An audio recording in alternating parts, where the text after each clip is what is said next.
নামাজ করলে হয়, দুইটাই তো এক নাকি? শাহ ওলিউল্লাহ যখন জামিয়া কাসেমিয়া পড়ে তখন ছোট বাচ্চা, এখন তো অনেক বড় আলহামদুলিল্লাহ।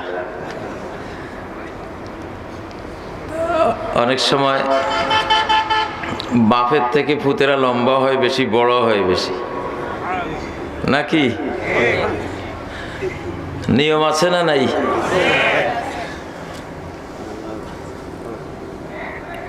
আল্লাহ তাআলা শাহ ওলিউল্লাহকে আরো বেশি ইলম দান করেন এবং ইলমকে জীবনে বাস্তবে রূপান্তরিত করার তৌফিক দান করেন। আমরা যেদিন থাকবো না পৃথিবীতে, সেদিন আমাদের স্মৃতি হয়ে সে তার নিজস্ব জগৎ রচনা করুক, আমরা আল্লাহর কাছে সেই দোয়া করি। আসলে ওস্তাদ আর শাগরিদ এটাই হলো আম্বিয়া কেরাম এবং তাদের উম্মার মূল পরিচয়। ইন্নামা বুইসতু মুআল্লিমা, নবী সাল্লাল্লাহু আলাইহি সাল্লাম বলেন, আমি কেবলই একজন মুআল্লিম হিসেবে প্রেরিত হয়েছি, শিক্ষক হিসেবে প্রেরিত হয়েছি। কি হিসেবে?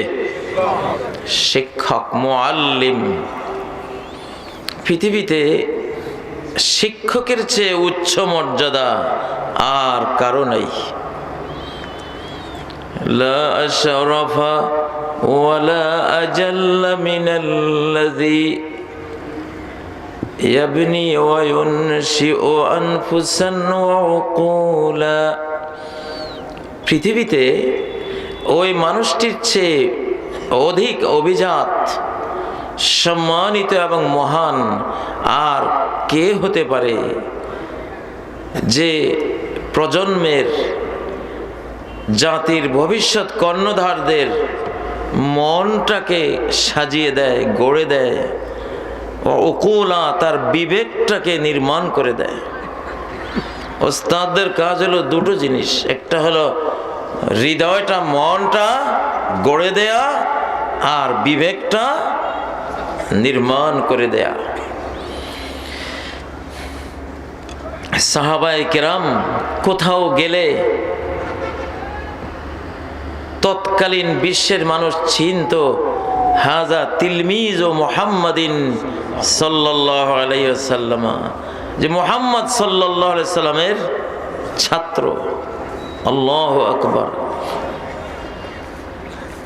এক একজন সাহাবীর জীবন কর্ম, জীবন্ত মুহাম্মদ সাল্লাল্লাহু আলাইহি সাল্লাম ছিলেন এক একজন তার সহচর, তার সাহাবী, তার ছাত্র। সাহাবীদের হাতে তৈরি হয়েছিলেন তাবেঈনগণ, তারা সাহাবীদের জীবন্ত নমুনা ছিলেন। তাদের হাতে তৈরি হয়েছেন তাবেঈ, তারা তাবেঈনদের জীবন্ত নমুনা ছিলেন। ওস্তাদ ছাড়া এই জাতি নির্মাণ হয় না, হয়নি, হবে না। বর্তমান প্লাস্টিকের যুগে এই যে প্লাস্টিক, অনেক ভাইয়েরা, বন্ধুরা ফেসবুকে, ইউটিউবে সার্চ মেরে অনেক বইপত্র ডাউনলোড করে স্টাডি করে করে স্কলার হয়ে যান। কোনো ওস্তাদ নেই, মুআল্লিম নেই। এই প্লাস্টিকের যন্ত্রটাই শুধু ওস্তাদ। এটা ভুল, এটা অশুদ্ধ, এটা ঠিক নয়। এই প্লাস্টিক থেকে আপনি জ্ঞান নিয়ে মুহাম্মদুর রাসূলুল্লাহ সাল্লাল্লাহু আলাইহি ওয়াসাল্লামের উম্মাহ হওয়ার বা ওই আলেম ওলামা হওয়ার যে আলিম ওলামাকে তিনি ওয়ারাসাতুল আম্বিয়া বলে গেছেন, সেই আলিম ওলামার কাতারভুক্ত হওয়া, শুধু এখানে স্টাডি করে কোনো ওস্তাদের শরণাপন্ন না হয়ে এটা সম্ভব না। ওস্তাদ লাগবেই। আজকে মুসলিমদের মধ্যে এত বিরোধ, বিবাদ, বিসংবাদ কেন? এর বড় একটা কারণ হলো উস্তাদবিহীন অজস্র স্কলার। যিনি একটু স্টাডি করতে পারেন, একটু শিখতে পারেন, তিনি হয়তো মনে মনে ভাবেন আমি তো অনেক কিছু জেনে ফেলেছি, আর হুজুরের কি দরকার, খতিব সাহেবের কাছে যাওয়ার কি দরকার, ইমাম সাহেবের কি দরকার, মাদ্রাসার মুহাদ্দিস মুফাসসির হাদিস তাফসিরের উস্তাদদের আর কি দরকার, আমি নিজেই তো কিতাবের নাম, তার পৃষ্ঠা নাম্বার এবং হাদিসের নাম্বার সব কিছু আমার হাতের মুঠোয়, এখন আর উস্তাদের দরকার নাই। এমন একটা প্রবণতা আমাদের যুগে আছে কিনা? এইটা বড় একটা বিপর্যয়। উস্তাদ ছাড়া আলেম হতে পারে না।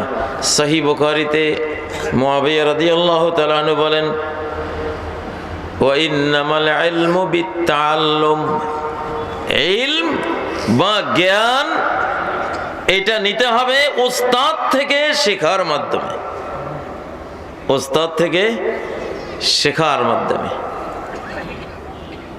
শাহ ওলিউল্লাহ এতক্ষণ ওয়াজ করেছে, অবশ্যই এটা উস্তাদদের সিনা থেকে নিয়েছে, ঠিক নয় কি?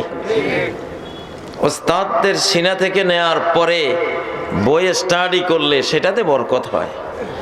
উস্তাদ মাইনাস করে শুধু বই পড়ে কেউ ইসলাম ফলো করতে পারে না। যদি উস্তাদ বিহীন ইসলাম হতো তাহলে আসমান থেকে শত শত কোটি কোরআন লিখে আল্লাহ তাআলা জমিনে প্রেরণ করে দিতেন, আর বলতেন তোমরা এক কপি নাও আর পড়ে বুঝে আমল করো, ঠিক না? কিন্তু আল্লাহ কি করলেন? নবীর জন্য বিনা ওস্তাদে ছাড়েন নাই, নবীকেও ওস্তাদ ছাড়া ছাড়েন নাই। কতটা ফরজ, গুরুত্বপূর্ণ সাবজেক্ট। আল্লামাহু শাদীদুল কুওয়া, মুহাম্মদ সাল্লাল্লাহু আলাইহি সাল্লামকে কোরআনের তালিম দিয়েছেন এমন একজন উস্তাদ, শাদীদুল কুওয়া, যার শক্তি অত্যন্ত কঠিন। পাখা মেললে 600 পাখা। এই উস্তাদকে জিবরাইল আমিন আলাইহিস সালাম, কোরআনের উস্তাদ। পাখা মেললে লাহু সিত্তুমিআতি জানা, 600 পাখা ঝাপটালে ইয়াতাহাদ্দারু মিনহুল ইয়াকুত ওয়াল মারজান, ডানাগুলো ঝাপটালে মণিমুক্তা ঝরে। কাদ সাদ্দাল উফুক, নবী সাল্লাল্লাহু আলাইহি সাল্লাম মক্কায় একদিন জিবরাইল আমিনকে দেখলেন 600 পাখা বিস্তার করেছেন, গোটা আকাশের সেই দিগন্ত আর দেখা যায় না, আসমান দেখা যায় না। আল্লামাহু শাদীদুল কুওয়া, কোরআনের উস্তাদ পাওয়ারফুল হইতে হয়। কোরআন যেমন পাওয়ারি, তার শিক্ষকও কি হইতে হয়? পাওয়ারফুল হইতে হয়। এই পাওয়ার হৃদয়ে থাকে। বডি হ্যাংলা হতে পারে, কিন্তু হৃদয়ের পাওয়ার 10 কাফেরের সমান, 10 মর্দা। আল্লাহু আকবার। কোরআনওয়ালাদের সাথে লাগলে পারা যায় না এই জন্য, কারণ হার্টের মধ্যে বিরাট পাওয়ার।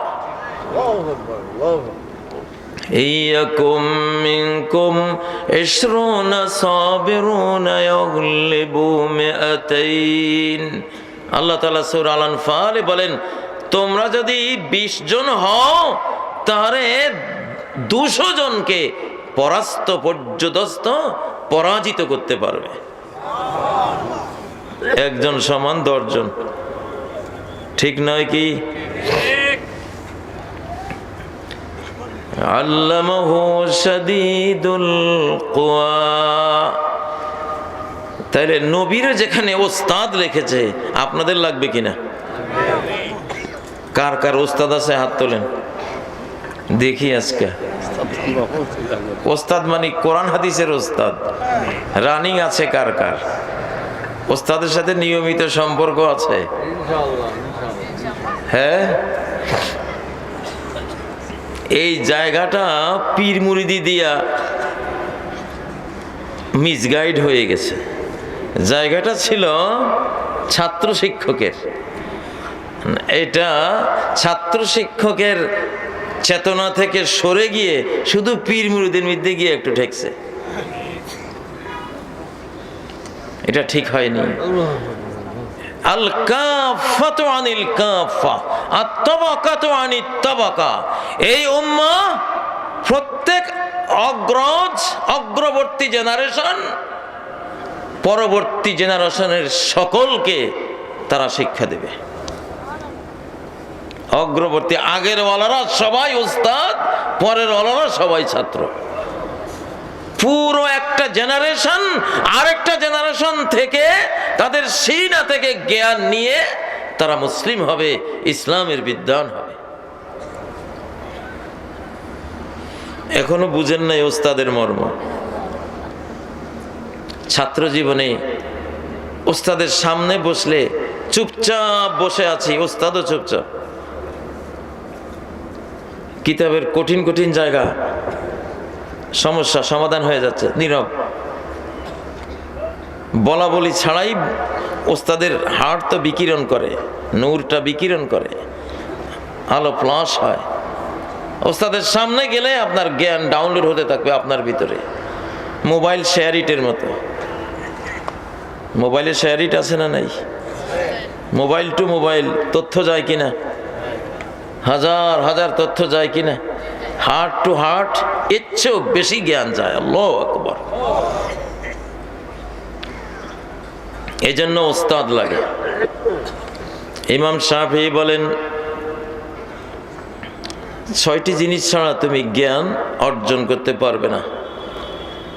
সবাই শুনে রাখেন, সবার বেলায় একই কথা। আখিলান তানালাল ইলমা ইল্লা বিসিত্তাতিন। হে আমার ভাই, কশিন কালেও ইলমে দ্বীন তুমি অর্জন করতে সক্ষম হবে না 6টি জিনিস ছাড়া। কয়টি? সাউনাব্বিউকা আন তাফসিলহা বিবায়ানি। আমি তার বিশদ বর্ণনা তোমাকে দেব আমার একটা বয়ানের দ্বারা, তুমি শুনো। 6টি লাগবে। যাকাউন ওয়া হিরসুন ওয়া ইসতিবারুন ওয়া বুলগাতুন ওয়া সুহবাতু উস্তাযিন ওয়া তুলু জামানি। যাকাউন স্মার্টনেস, চালাক চতুর বুদ্ধিমান হতে হবে। কি হতে হবে? বুদ্ধি শুদ্ধিওয়ালা হতে হবে। বোকা টাইপের হলে চলবে না। জ্ঞান কিভাবে নিতে হয় সেই বুদ্ধিটা থাকতে হবে। একবারে না পারিলে দেখো শতবার। স্মার্ট, এখন তো স্মার্ট ফোন পাওয়া যায়, স্মার্ট স্টুডেন্ট খুব কম। কারণ স্মার্টফোন বানানোই হয়েছে শিশুদেরকে গবেট বানাবার জন্য। 2 মিনিট স্মার্টফোন শিশুরা ব্রাউজ করলে 1 ঘন্টা তাদের ব্রেইনটা, আসল ফোনটা যেটা পৃথিবীর সমস্ত স্মার্টফোন একসাথ করলেও একটা মানুষের এই ব্রেইনের সমান হবে না। এত বড় শক্তিশালী কম্পিউটার এই ব্রেইনটা। শিশুরা এটা ব্যবহার করলে 2 মিনিট ব্যবহার করলে 1 ঘন্টা বিশৃঙ্খল হয়ে থাকে। বয়স্করা ব্যবহার করুক, শিশুরা না। যাকাউন, তাহলে মেধা, স্মার্টনেস লাগবে কোরআনের ছাত্র হতে হলে। 2 নম্বর ওয়া হিরসুন, লোভ লাগবে। লোভ, জ্ঞানের লোভী হইতে হবে। টাকার লোভ যেমন যত পান তত আরো চান, ঠিক না? এই জগতে হয় সেই বেশি ছায়, আছে যার ভুরি ভুরি। রাজার হস্ত করে সমস্ত কাঙ্গালের ধন চুরি। ওই যে ক্যাসিনোর মালিকরা এক একজন 10,000 কোটি টাকার মালিক, এক লরি টাকার নোট নিয়ে নদীতে ফেলে দিয়েছে পুলিশের ভয়ে। এমন ঘটনা আছে না নাই? ছোট্ট ছোট্ট চোখ, এই চোখের গর্তের, ছোট ছোট গর্তের মধ্যে সারা পৃথিবীর ডলার ইউরো টাকা রাখলেও এই ছোট ছোট চোখের গর্ত দুইটা ভরবে না। ভরবে? আরো চাই, আরো চাই। ঠিক এই লোভটা যেমন ইলমের জ্ঞানের লোভ তেমন হতে হবে। যত শিখবেন আরো চাই, আরো চাই।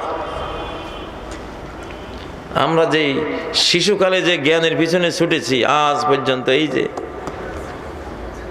লাইব্রেরির সাথে সারা দিন পড়ি। আপনাদের এখানে কয়েকজন সাক্ষাৎ করতে গেছে, আমি মাহফিলে গেলে আমার সাক্ষাৎ করতে গিয়ে সবাই অসন্তুষ্ট হয়, কেমন কথা বলি না।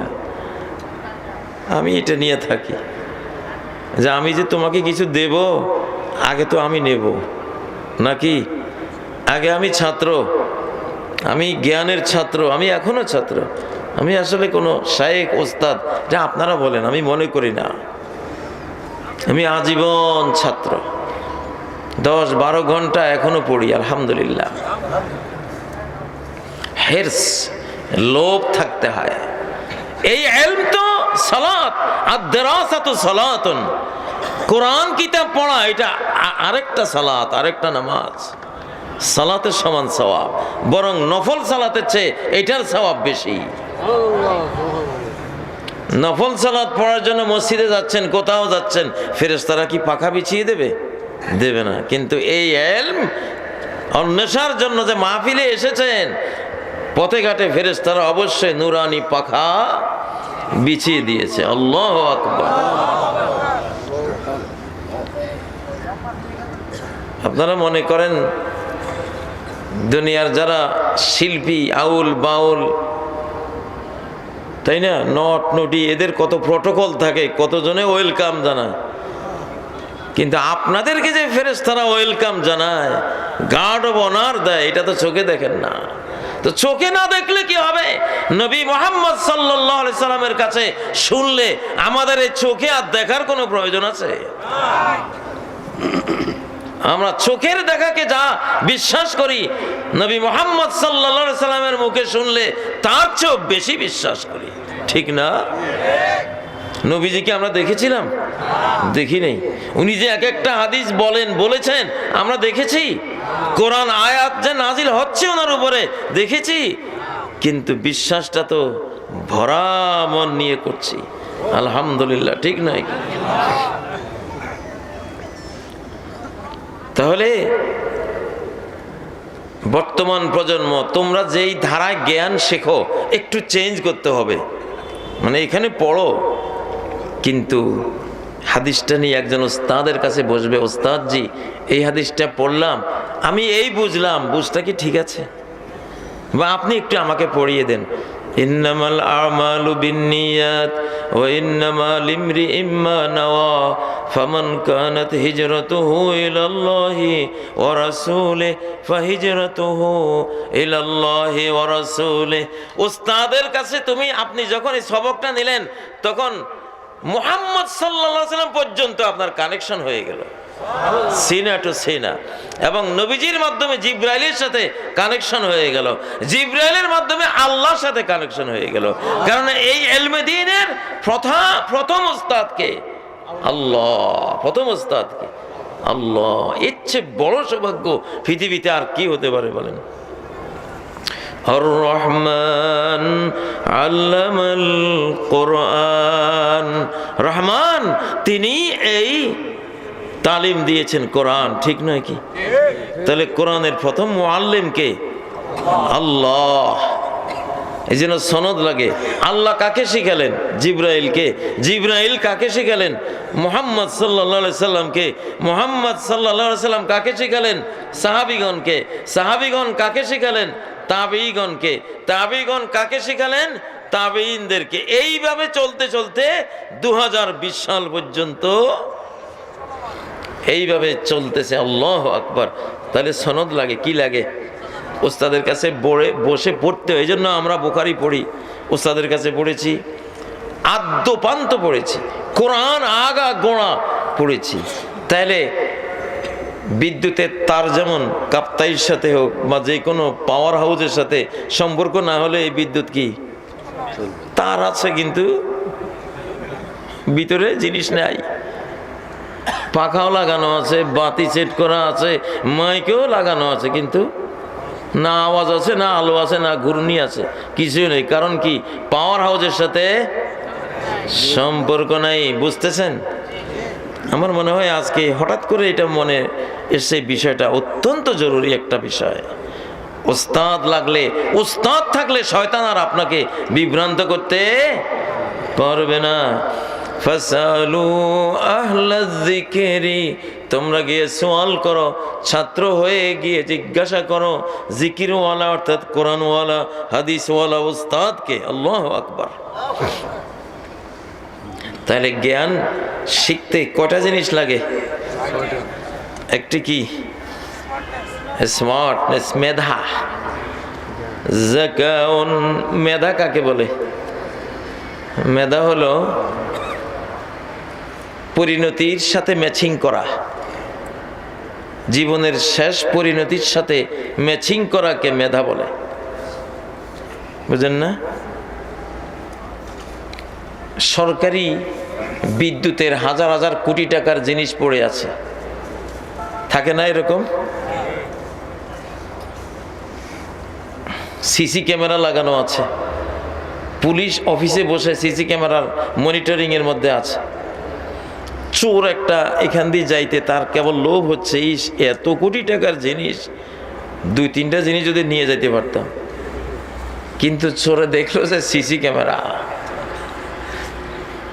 আবার পুলিশ অফিসেও আছে, বসে আছে, চোরটা ম্যাচিং করলো যে না, এখানে হাত বাড়ানো যাবে না, যদিও কেউ নাই, কিন্তু হাত দিলে হ্যান্ডকাপ লাগবে। তাহলে সে পরিণতির সাথে ম্যাচিং করে পালিয়ে গেছে এখান থেকে। এটার নাম স্মার্টনেস, মেধা। এটার নাম কি? মেধা। পরিণতি চিন্তা করে যে চলে তাকে বলে মেধাবী। মানুষের ক্ষেত্রে মেধা কি? মৃত্যুর সাথে ম্যাচিং করে চলা, যে একদিন হারিয়ে যাব, একদিন আমাকে বিদায় নিতে হবে, মাটির নিচে দাফন করে উপরে মাটির চাপা দিয়ে সবাই রেখে আসবে। এই পরিণতির দিকে তো সবাই যাচ্ছেই। সেই দিন আমার কি লাগবে, আমার কি জিনিস আমার উপকারে আসবে, এখন থেকে সেই ব্যবস্থা নেয়া। ছাত্র ভর্তি হলো 2 বছর আগে, ফাইনাল পরীক্ষা 2 বছর পরে আসবে, ভর্তির দিন থেকে পড়া শুরু করে দিয়েছে। 2 বছর পরে পরীক্ষার দিনটা তার মনে আছে, প্রতিদিন ওটা মনে রাখে আর পড়ে। পড়তে পড়তে পড়তে প্রতিদিন পরিণতি কি আসবে, 2 বছর পরে পরীক্ষা আসবে, সেটা চিন্তা করে প্রতিদিনকার পড়া মুখস্থ করে যে এই পড়াটা পরীক্ষার প্রশ্ন আকারে আসতে পারে, আজকে যেটা পড়লাম এটা আসতে পারে। এইভাবে পড়ে পড়ে পরীক্ষা দিয়ে ফার্স্ট ক্লাস ফার্স্ট হয়ে গেছে। ওস্তাদরা ওর ইন্টারভিউ নিল, কিভাবে এই বিরল মর্যাদা পেলা, ফার্স্ট ক্লাস ফার্স্ট হলা? সে বলে, ওস্তাদ যেদিন ভর্তি হয়েছি আপনাদের স্কুলে মাদ্রাসায়, সেদিন থেকেই এই দিনের অপেক্ষায় ছিলাম, প্রস্তুতিতে ছিলাম যে একদিন তো হুজুর যে পড়ায় এটা তো এমনি ছেড়ে দেবে না, একদিন এগুলির উপরে প্রশ্নও করবে। সেই বরকতে আমি ফার্স্ট ক্লাস ফার্স্ট হয়েছি, ঠিক নয় কি? আর যে ছাত্র ঘুমায়, আরে কবে পরীক্ষা, 2 বছর পরে পরীক্ষা, দেখবনি। এখন খাওয়া দাওয়া ফুর্তি করো, এখন কক্সবাজারে যাও, কুয়াকাটা যাও, দার্জিলিংয়ে যাও, ঠিক না? যেই পরীক্ষা 3 মাস বাকি, এখন সারাদিন বই নিয়ে ঘাটাঘাটি করে, মাথায় কিচ্ছু ঢুকে না। অনেক নকল টকল কইরা, শয়তানি বান্দরামি কইরা পরীক্ষা দিয়া 3.3 পাইয়া কোনো মতে মান সামালে বাইরে। যেমন কর্ম তেমন ফল। সে মেধাবী না, সে কি না? যে প্রথম দিন থেকে প্রতিদিনকার পড়া মুখস্থ করেছে, সে কি? মেধাবী।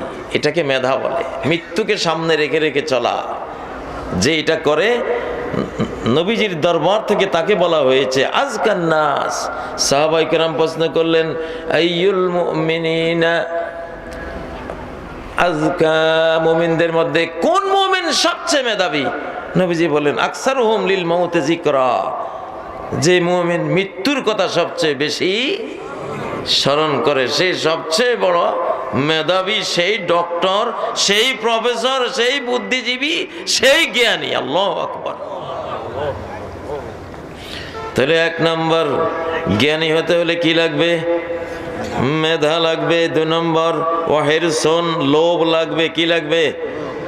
আবু হুরায়রা নবীজির দরবারে হাদিস শোনার জন্য বসে থাকতেন, এক নাগাড়ে 3 দিন বসে আছেন, কিচ্ছু খাওয়া নাই। 3 দিন পরে যখন উঠে যাচ্ছেন, মাথা চক্কর দিয়ে পড়ে গেছে। মানুষ মনে করেছে কিবা রোগ, নাকের মধ্যে জুতা শোকায়, মৃগী রোগ হয়েছে কিনা। আসলে ক্ষুধা। আসলে কি? ক্ষুধা। কি পরিমাণ লোভ তার জ্ঞানের প্রতি। মাত্র 3 বছর নবীজিকে পেয়েছেন, 3 বছরে সকল সাহাবীর মধ্যে হাদিস মুখস্থ করার ক্ষেত্রে ফার্স্ট ক্লাস, ফার্স্ট। জ্ঞানের লোভী হতে হয়, জ্ঞানের লোভীরাই বড় জ্ঞানী হয়। কি জ্ঞানের লোভ মনের ভিতর রাখবেন? হ্যাঁ, হাত তোলেন না দেখি। আল্লাহুম্মা আমিন। একদিন পত্রিকায় পড়লাম, একজন হেডমাস্টার, বয়স 60 বছর, এই বুড়ো বয়সে হাফেজে কোরআন হয়ে গেছে। লোভ থাকতে হয়। আমিও তো আমার শিক্ষকতার বয়সে একখান লোভ ছিল, কারণ দাদা হাফেজ, বাবা হাফেজ, আমি কি হলাম? 1993 সালে যখন শিক্ষক থাকাকালীন একেবারে দরজা জানালা সব বন্ধ করে গোটা দুনিয়া থেকে বিচ্ছিন্ন হয়ে 36 দিনে কোরআন হিফজ করে বের হয়েছে। ভিতরে লোভ ছিল। কি ছিল? লোভ ছিল। এখন আবার বুড়ো বয়সে মাদ্রাসা দিয়েছি, হাফেজে কোরআন, হাফেজে বুখারী বানাবো। আলহামদুলিল্লাহ। লোভ এটা নবুয়তি লোভ, নবীদের মতো লোভ। এই লোভ আপনাকে স্মরণীয়, বরণীয়, অমর করে রাখবে। যাকাউন ওয়া হিরসুন ওয়াস্তিবারুন ওয়া বুলগাতুন। 3 নম্বর ইস্তিবার, সবর লাগবে, সবর। দাওরায় যখন ক্লাস করেছি, 16 ঘন্টা ক্লাস করেছি, ফজর থেকে শুরু করে রাত 11টা, সারাদিন বসা, শুধু নামাজ করতাম। কি ভাত রান্না করতাম, ছোট্ট একটা পাতিলের মধ্যে চাল, 2-1টা ডিম, 2-1টা আলু একসাথে দিয়া ক্লাসে চলে যাইতাম। ছোট্ট করে আগুন জ্বালিয়ে দিয়ে চলে যাইতাম। 2-3 ঘন্টা পরে আসি, দেখতাম ভাত, আলু, ডিম একসাথে হয়ে আছে। তাড়াতাড়ি একটু মুখে দিয়ে আবার দৌড়। এমনি হয় না। এই জ্ঞান এমন একটা জিনিস, আপনার পুরোটা তাকে দিলে সে আপনাকে তার কিছুটা দেবে। আল ইলমু শাইউন লা ইউতিকা বা'দাহু হাত্তা তুতিয়াহু কুল্লাক। জ্ঞান এমন এক মহামূল্যবান জিনিস, আপনি তার সামান্যটা পাবেন যদি জীবনের সব কিছু তার পেছনে বিলীন করে দেন। সুবহানাল্লাহ। ওয়াস্তিবারুন ওয়া বুলগাতুন। বুলগা 2 অর্থ। পড়তে পড়তে নাবালক অবস্থা থেকে পড়ালেখা শুরু করে সাবালক পর্যন্ত পড়তে হবে। আবার পড়তে পড়তে যতক্ষণ বুঝেন নাই ততক্ষণ বুঝার পিছনে লেগে থাকতে হবে। ওস্তাদ 50 জনের কাছে যেতে হলেও যেতে হবে, যতক্ষণ বুঝি নাই এটা ছাড়বো না। হযরত আয়েশা সিদ্দিকা রাদিয়াল্লাহু তাআলা আনহা অভ্যাস ছিল, কানাত ইজা সামিআত মির রাসূলিল্লাহি শাইআন লা তা'রিফুহু ইল্লা রাজাআতহু ফিহি। হযরত আয়েশা যেটাই শুনতেন না বুঝলে বারবার নবীজির কাছে জিজ্ঞাসা করে করে ওইটা জেনে নিতেন। ও ভাইয়েরা, তাইলে জ্ঞানের মাসালা বুঝা পর্যন্ত এটার পিছনে লেগে থাকতে হবে। 4 নম্বর গেল। পঞ্চম, ওয়াসহবাতু উস্তাজিন, উস্তাদের সাহচর্য লাগবে, উস্তাদের সাথে থাকতে হবে। নবীজির সাহাবীরা নবীজির লোটা বদনা জুতা এইটা সেটা নিয়ে সারাক্ষণ ওনার সাথে থাকতেন। ওস্তাদের সাথে থাকলে যে কি হয়, আমার এই জীবনের অভিজ্ঞতায় আমি দেখেছি, যেসব মাদ্রাসায় বড় বড় আলেম ওস্তাদ থাকে, ওইসব মাদ্রাসায় একবারে অগা হাবা গোবা পোলাবান ভর্তি হয়েও দেখা যায় বিরাট বড় বড় আলেম হয়ে গেছে। ওস্তাদের সিনা থেকে নিচে সে তার অজান্তেই গেছে, সাপ্লাই গেছে। বর্ষাকালে দেখবেন লবণের বয়মের ভিতরে লবণ বিল্ডিং এর ভিতরে রেখেছেন, বিল্ডিং এর ভিতরে তো কোনো বৃষ্টি পড়ে না, তাই না? আবার লবণটা বয়মের ভিতরে একবারে সিপি আটা কর্ক মারা, এরপর ওটা খুললে দেখা যায় ভিজা, কারণ আশপাশে আর্দ্রতা ভিজা সরসতা বিদ্যমান, এই জন্য লবণ ওখান থেকে এটা নিছে।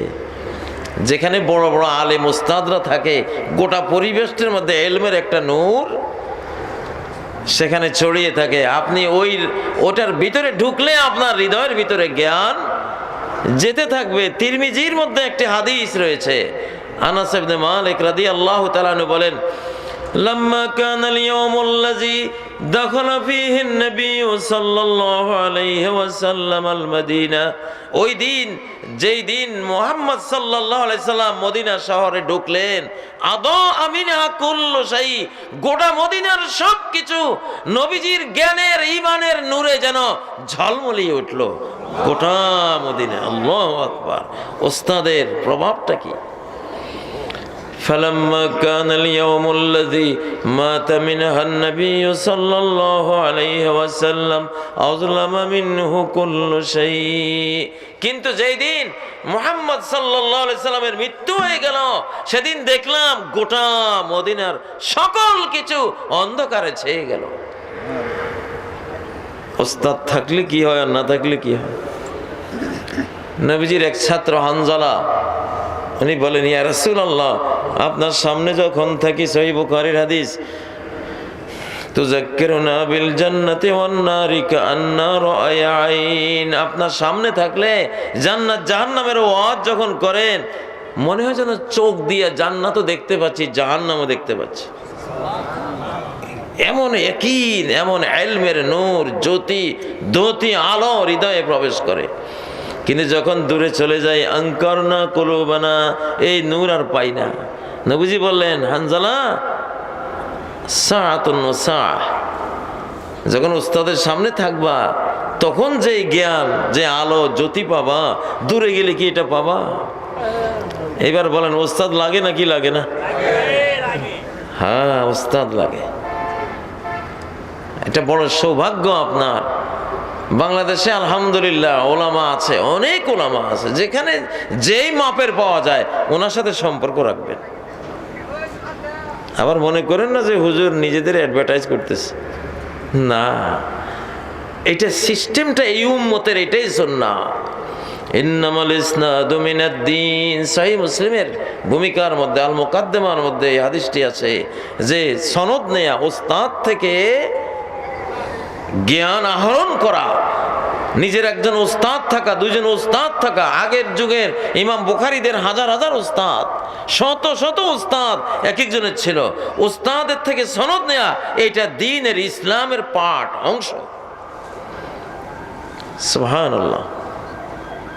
ছাত্র জীবনে কত দেখেছি, মাসালা বুঝি না, ওস্তাদের কাছে বইটা নিয়ে রওনা দিয়েছি, ওস্তাদের বাড়ির আঙ্গিনায় পা রাখছি মাত্র বুঝে গেছি, ওস্তাদের সিনা থেকে চলে আসছে, শেয়ারিট হয়ে গেছে। পরে বই নিয়ে বাড়ি চলে গেছে, ওস্তাদের দুয়ারও নক করি নেই, জিজ্ঞাসা করি নেই। ছাত্ররা বলে, তোমারও দেখলাম বই নিয়ে দৌড়ে যাচ্ছ, এখন আবার ফিরে আসতেছে কেন?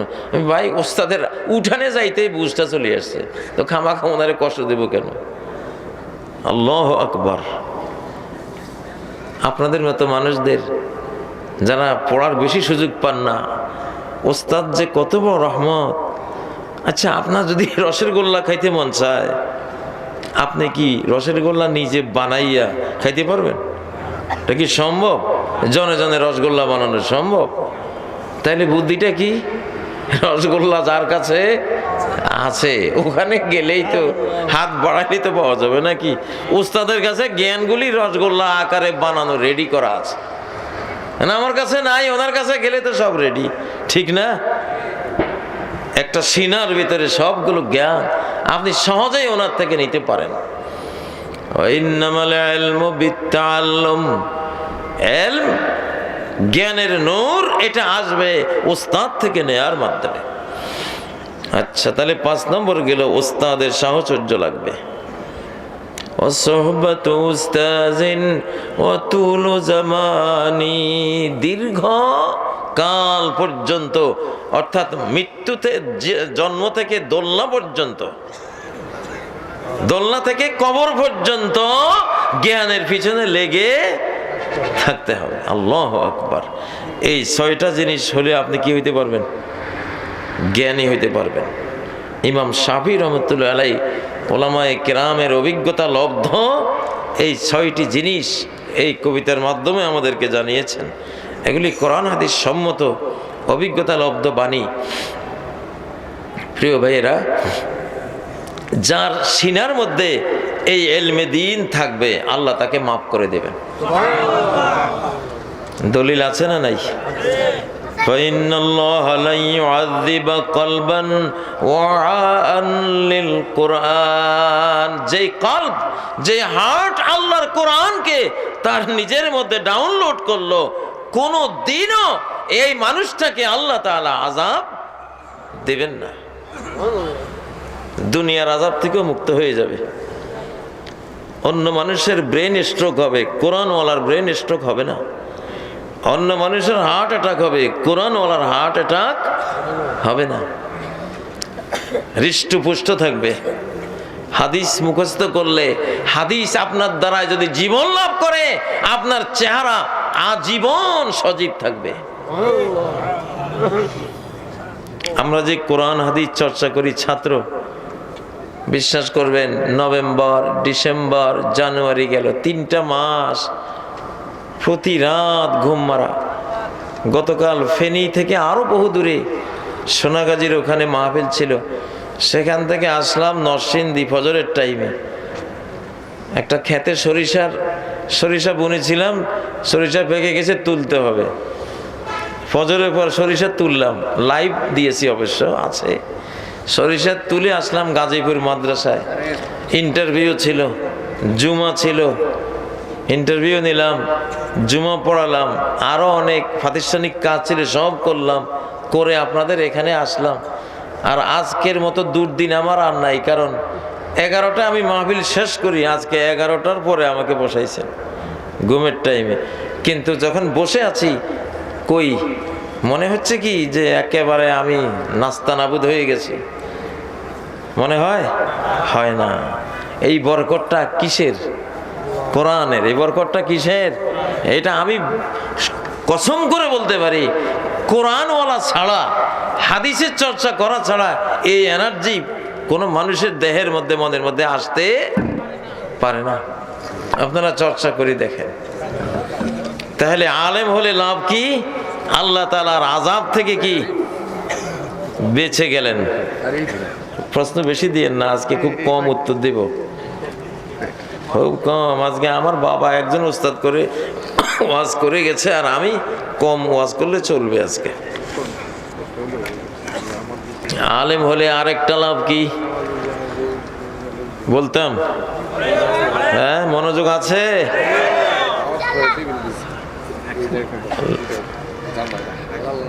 ইবনে আসাকির থেকে বর্ণনা, লুহুমুল উলামা মাসমুমা। দুনিয়াতে আজকাল দেখবেন আলেমদের অনেক দুর্নাম করে। ইউটিউব খুললে নিজের মতের পছন্দ না হলে গালিগালাজ করেনি। যে মানুষটা ইলম চর্চা করে, তার যদি কেউ মাংস খায়, গোস্ত খায়, মানে গীবত করে, সেই লোক বিষক্রিয়ায় আক্রান্ত হয়। আলেমের গীবত করবেন না, কারণ আলেমের গোস্ত বিষাক্ত, আলেমের গীবত বিষাক্ত, আলেমের দুর্নাম বিষাক্ত, আপনি পয়জনে আক্রান্ত হবেন। এটা পরীক্ষিত। এই জন্য আলেমদের ভুল থাকতেই পারে, দোষ থাকতেই পারে। একটা চেরাগ, একটা প্রদীপ, তার মধ্যে ধোঁয়া থাকতেই পারে, তারপরেও তো সে প্রদীপ, সে অন্ধকার দূর করছে, ঠিক নয় কি? এই জন্য একটা শ্রেণী যারা আলিম ওলামা, এদের কখনো নিন্দা করবেন না। এদের নিন্দা করলে আপনি মারা পড়তে পারেন, আপনি বিষক্রিয়ায় আক্রান্ত হতে পারেন। লুহুমুল উলামাই মাসমুমা, এটা পরীক্ষিত জিনিস। ইতিহাসে বহু লোক মারা পড়েছে আলেমদের দুর্নাম করতে করতে। তো এই জন্য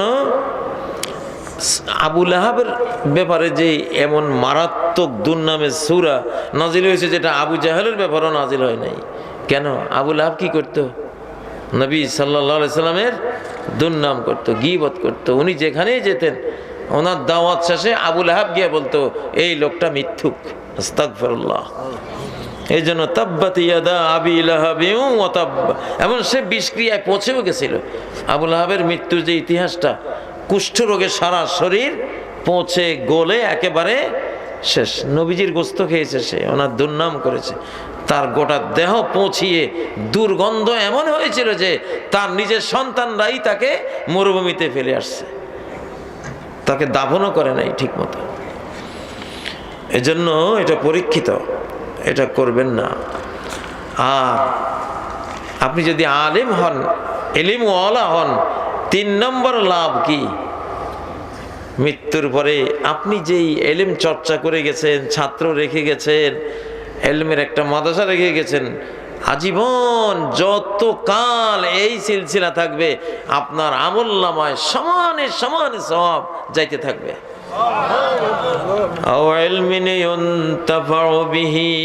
এমন এলিম রেখে গেছেন, ছাত্র রেখে গেছেন, মাদ্রাসা রেখে গেছেন, উপকারী সহি একটা এলমি বই লিখে গেছেন, যত কাল আছে আপনার আমলনামায় এই সওয়াব আপনার অ্যাকাউন্টে শুধু ব্যালেন্স বাড়াতেই থাকবে, বাড়াতেই থাকবে। আল্লাহু আকবার। ইচ্ছে ভালো ব্যবসা পৃথিবীতে আর কি হতে পারে, ঠিক না কি? আর আপনি আলেম হয়েছেন দেখে যদি 100 মানুষ আলেম হয়, তাদেরও সমুদয় ইলমের সওয়াব আপনার আমলনামায় চলে আসবে। আপনার ইলমের কারণে যদি 1 কোটি লোক উৎসাহিত হয়ে তারাও ইলম শিখে থাকে, ওই 1 কোটি লোকের সমস্ত জ্ঞান শেখার সওয়াব তারা তো পাবেই, তাদের সমানে সমান আপনার এখানে জড়ো হয়ে যাবে। কারণ তারা শিখেছে আপনার থেকে ইন্সপায়ার্ড হয়ে, উৎসাহিত হয়ে। এজন্য আপনি তাদের জ্ঞানী হওয়ার, আলেম হওয়ার কারণ হয়েছেন, আপনি তার ভাগীদার, অংশীদার। সুবহানাল্লাহ। দলিল আছে না নাই? ওয়ানাকতুবু মা কদ্দামু ওয়া আসারহুম। কোন সূরা? সূরা ইয়াসিন। ওরা নিজেরা ডাইরেক্ট যে নেক আমল করেছে সেটা তো আমি লিখে রাখি। তাদের নেক আমল, তাদের ইলম কালাম, নামাজ, রোজা, হজ, যাকাত, তাদের ভালো দেখে অন্যরা উৎসাহিত হয়ে যা করেছে সেগুলিও এদেরই কর্ম হিসাবে আমি লিখে রাখি। আল্লাহু আকবার। এক জাকির নায়েকের ইসলামী বক্তৃতায় ইন্সপায়ার্ড হয়ে বাংলাদেশে কত কোটি কোটি স্কুল কলেজের জেনারেল শিক্ষিত ভাইয়েরা কোরআন হাদিস নিয়ে বসে গেছে, ঠিক না? যে উনি একজন ডক্টর হয়ে যদি এমন পারে, আমরা কেন পারবো না? এই সব কোটি কোটি জেনারেল ভাইদের এই পড়ালেখার, এলমে দ্বীন শেখার এই সওয়াবগুলি সমানে সমান উনি পেয়ে যাবেন। আবার আমাদের থেকে আপনারা যারা ইন্সপায়ার্ড হবেন, আপনাদের থেকে যারা হবে, এইভাবে কিন্তু চলতে থাকবে। সুবহানাল্লাহ। এই যে ওয়াজগুলি আমরা করছি, আপনি যদি একটা ওয়াজ, আপনার একটা ফেসবুক পেজ আছে, পেজে আপনার 1 লক্ষ ফ্রেন্ড সার্কেল আছে, ভিউয়ার্স আছে, আপনি এই ওয়াজটা দিয়ে দিলেন 1 লাখের কাছে, 1 লাখ জনের শুনলে যা সওয়াব হবে আপনি তা পাবেন। এই ব্যবসার কোনো ক্যালকুলেশন করে হিসাব নিকাশ শেষ করা যাবে না। আল্লাহর কাছে গেলে শুধু দেখবেন যে কি হয়েছে। আল্লাহু আকবার। জি, লান তাবুর তিজারাতাল লান তাবুর, এমন ব্যবসা যা কোশ্চিন কালেও লসে পড়বে না। আচ্ছা শেখ, আমরা বাজারের দোকানদার বাকিতে বিক্রয় করি, বাকি নিলে টাকা ফেরত দেয় না, আমরা ব্যবসায়ীরা কি পরকালে কোনো প্রতিদান পাবো? অবশ্যই পাবেন, অবশ্যই। যে দিল না তার তো নামাজ রোজা আপনি পাওনাদার হয়ে যাবেন। আর যদি তাকে আপনি মাফ করে দেন, যা থাক সে দেয় নাই, আমি যদি তারটা দাবি রাখি, আমার কাছেও তো কতজনে কত কিছু পাওনাদার, তাহলে তারাও আমার কাছে দাবি রাখবে, যা আমি তাকে মাফ করে দিলাম। সহিহ বুখারী সহিহ মুসলিমে এমন এক ব্যবসায়ীর কথা আছে, সে পণ্য অনেক পণ্য বাকিতে বিক্রি করত। ইউদাইনুন নাস, তার কর্মচারীদেরকে বলতো যে ধনী আসলে বেশি পিআরপি করো না, ও তো দেবেই, আর গরিব যদি হয় আমার কাস্টমার, ওকে বেশি বেশি লং টাইম সময় দিও, যে ঠিক আছে 6 মাস পরে দেন, 1 বছর পরে দেন। সেইভাবে মাফ করত। তার মৃত্যুর পরে ফেরেশতারা দেখলো তার কোনো নেক আমল বলতে কিছুই নেই, শুধু ইমানটা আছে, আর কোনো আমলই নেই। খুঁজে খুঁজে এই আমলটা পেল যে সে কাস্টমারদেরকে মাফ করত। আল্লাহ বললেন, আমার একজন নগণ্য গোলাম হয়ে যদি আমার বান্দাদেরকে সে মাফ করতে পারে, আমি আরহামুর রাহিমিন হয়ে আমি কি তারে মাফ করতে পারি না? যাও, আমিও তোমারে মাফ করে দিলাম। তুমি যেমন মাফ করেছো, আমিও তোমারে মাফ করে দিলাম। অতএব এই সংস্কৃতিটা, এটা আমাদের জন্য বিরাট কল্যাণকর। শায়েখ এক লোকের 4 সন্তান, পিতার পক্ষে সন্তানের খরচ বহন করতে পারে না, এই অবস্থায় স্থায়ী পদ্ধতি করতে পারবে কি? না, সন্তানের রিজিক আল্লাহর উপরে।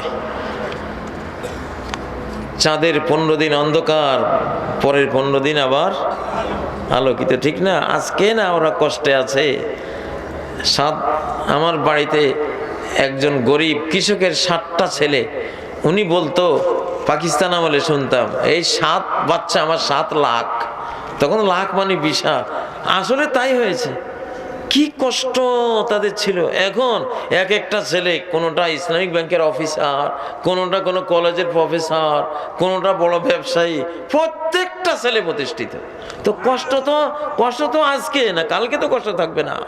জীবনের এই পর্বে কষ্ট, সামনের পর্বে 7টা ছেলে আপনার যদি হয়ে ওঠে ইনশাআল্লাহ, কোনো মতে বেঁচে থাকে, আপনি বিরাট পাওয়ারফুল, ঠিক না? যদি 11টা হয় তাহলে এক ফুটবল টিমের মালিক,